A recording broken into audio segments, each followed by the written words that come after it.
අපි අද හදමුද grill chicken එකක්. හායි යාළුවනේ මම සප්නා අද අපි හදන්න යන්නේ ග්‍රිල් චිකන් එකක්. එහෙනම් එන්න මාත් එක්ක මේක හැදුවේ කොහොමද කියලා බලලෙමු.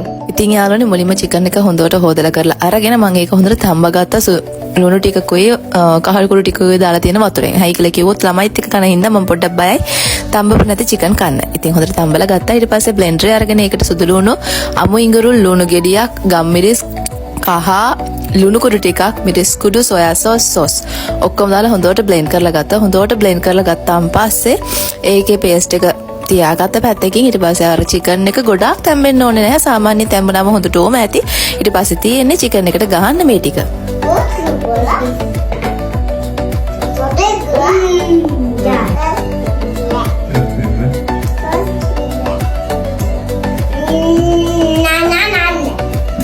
ඒ පේස්ට් එක ඊට පස්සේ හොඳට චිකන් එක හැමතැනම හොඳට වදින්න හොඳට ගා ගන්න.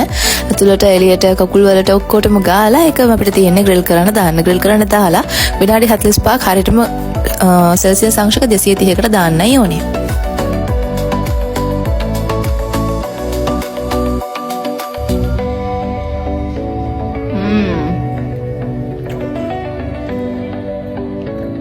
ජූසිනස් එක රහ කිසිම දෙයකින් අඩුවක් නැහැ. මාරම රහයි. අනිවාර්යයෙන්ම try කරලා බලලා මට කමෙන්ට් එකක් දාන්න කොහොමද තිබ්බේ කියලා.